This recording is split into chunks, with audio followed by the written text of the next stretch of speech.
Como vocês já sabem, existe criança LGBTI, né? Mas eu acho que eu não fui uma, não.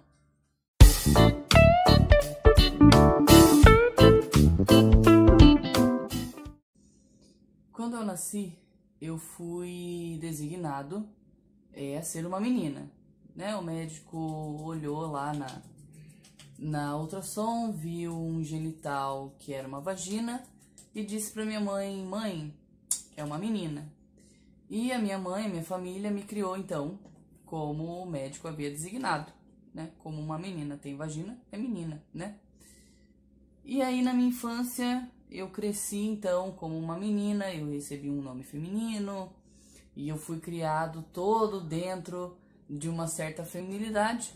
Entretanto, eu tinha muita liberdade para me expressar dentro ali da minha infância. Eu tinha muita liberdade para me expressar até como eu queria, até que eu tive muito mais liberdade do que as crianças da minha época, né?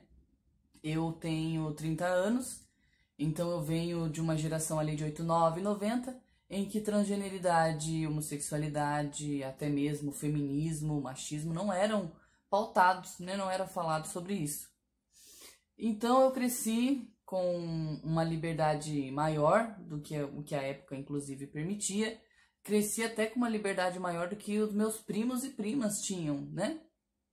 Isso é muito bacana. Quando eu paro para pensar nos meus pais e na minha mãe, na maneira como eu fui criado, eu fui bastante livre, né, para me expressar da maneira como eu queria dentro desses espectros de masculino e feminino.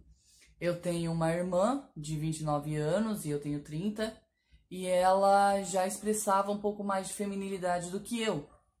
Eu gostava de ficar mais entre os meus primos, eu adorava ficar sem camiseta, nossa, que sensação gostosa que era ficar sem camiseta. Eu gostava de jogar bola, gostava de brincar de carrinho, e hoje a gente tem uma discussão maior acerca disso, de que isso não define papel, isso não define gênero.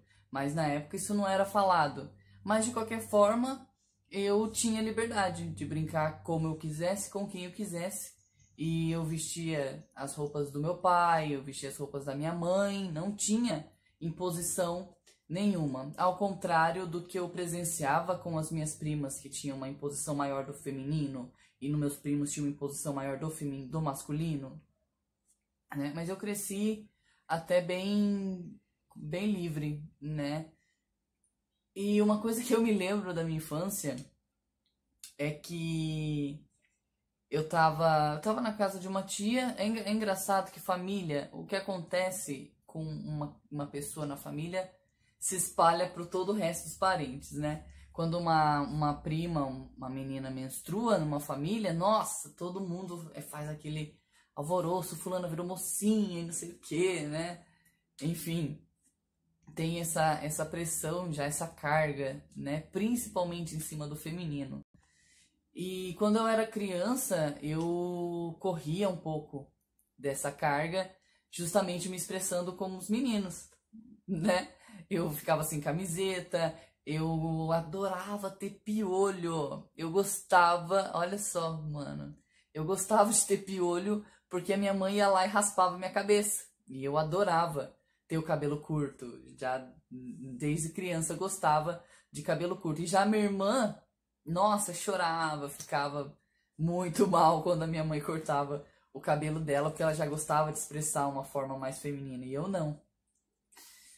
E aí eu me lembro de um episódio bem pontual, assim, que a minha prima, uma prima minha tava tomando banho. Eu tenho uma família enorme, assim, parentes, assim, dá aí em torno de umas 60 pessoas de boa.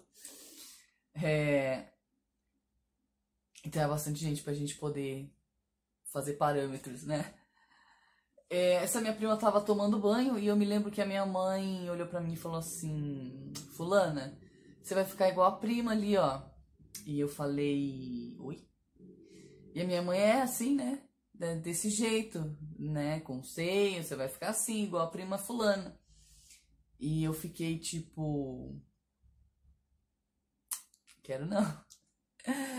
Mas, claro, a princípio não falei nada e a minha mãe percebeu um pouco esse meu desconforto e falou, ó, você vai ter seio igual a prima. E daí eu tava mexendo, tava brincando e falei bravo assim, falei, eu corto. E aí, nossa, houve um silêncio chocante, assim, né? Entre a minha mãe, minha tia, essa minha prima. E eu fiquei ruminando aquilo. Se eu tivesse eu corto. Eu não cortei, tá, galera? Eles estão aqui. E depois eu ressignifiquei minha relação com eles, tá?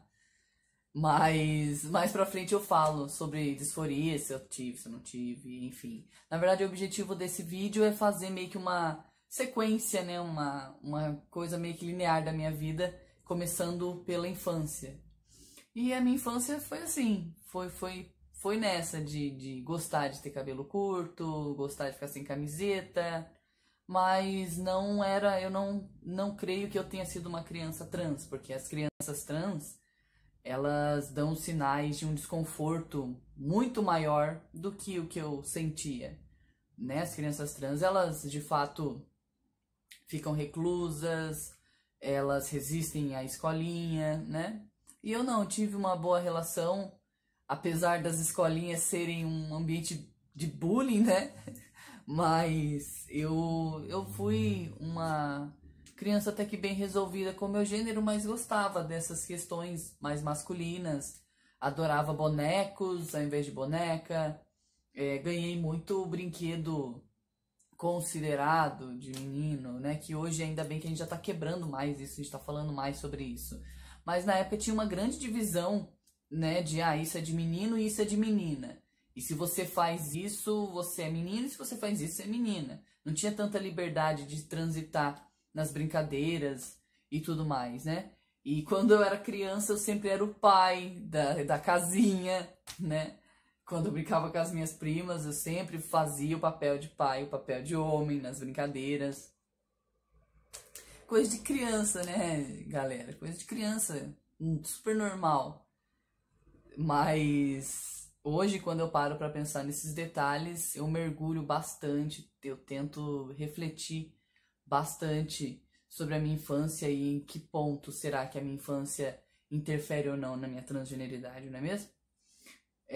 Até porque nós, enquanto adultos, precisamos refletir mais sobre as nossas infâncias, porque muita coisa da nossa infância se reflete na nossa vida adulta. Para quem puder e se interessar em ler Freud, ele vai explicar muita coisa. Mas enfim, galera, a ideia que eu queria transmitir hoje era essa, falar um pouquinho da minha infância e dessa liberdade que eu tive, né, de poder ficar sem camiseta, de poder me expressar da maneira com que eu quisesse, sem que isso me fizesse, de fato, uma criança trans ou me fizesse uma criança LGBT, sabe? Quando eu era criança, eu não pensava muito em beijar meninos e beijar meninas, eu só queria brincar como qualquer criança, mas eu tinha uma preferência muito grande para as coisas de menino, né? Apesar de ter sido designada como menina. Mas eu acho que isso hoje já tá bem mais em voga, a gente já consegue falar bastante sobre isso, hoje a gente consegue quebrar muitos padrões de gênero, isso é muito bacana. Mas era isso, eu queria trazer um pouco da minha perspectiva da minha infância para tentar fazer uma sequência de vídeos sobre a minha experiência enquanto trans, tá bom? Então é isso, essa é a primeira fase dessa minha jornada autobiográfica dentro da minha transição. É sobre criança. E criança são os bichinhos assim terríveis. E nós também provavelmente já fomos terríveis, né? Eu acho que eu fui bastante.